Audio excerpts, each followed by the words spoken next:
I just saw the 2026 epic action fantasy, The Odyssey. This was the first movie ever to be shot 100% on IMAX cameras, so I made sure to see it at an IMAX theater on a 70mm print. Written and directed by Christopher Nolan and based on the epic poem attributed to ancient Greek poet Homer, in case you don't know, this literally thousands of years old story of the Odyssey. Shame on your educational system for not teaching it to you. But briefly, while the original take runs chronologically, Nolan's take divides it into two concurrent storylines, which I think was a wise choice. In the first one, we have Matt Damon as Odysseus, king of Ithaca, who leaves his wife and baby because he is called to duty by the highest-ranking Greek king, Agamemnon, to fight for him against the kingdom of Troy because the Trojan prince Paris kidnapped Agamemnon's brother's wife, Helen. The battle lasts 10 years before the eventual Greek victory, and at that point, Odysseus loads up his surviving soldiers and sails for home. But due to fate,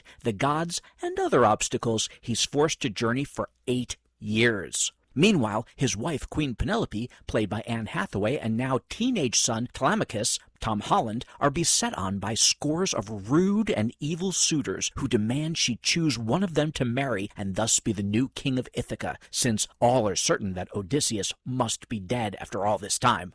Okay, I thought this movie's beginning, while good, did take a long while to get going. A lot of threads, a lot of information is given before any real action starts. But once it does, things really take off.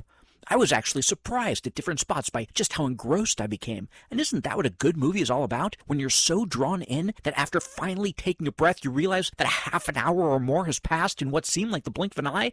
And with a runtime of nearly 3 hours, it's a good thing The Odyssey had a few of those. As I mentioned, the story was thoroughly engaging, the cinematography was gripping, and the acting was captivating, especially Anne Hathaway's angry and conflicted Penelope, Samantha Morton's strangely traumatized Circe, John Leguizamo's mostly blind but totally loyal Iamus, and Robert Pattinson's nasty and cowardly suitor Antinous. And that's why I enjoyed this film so much and graded it out at a 7.99.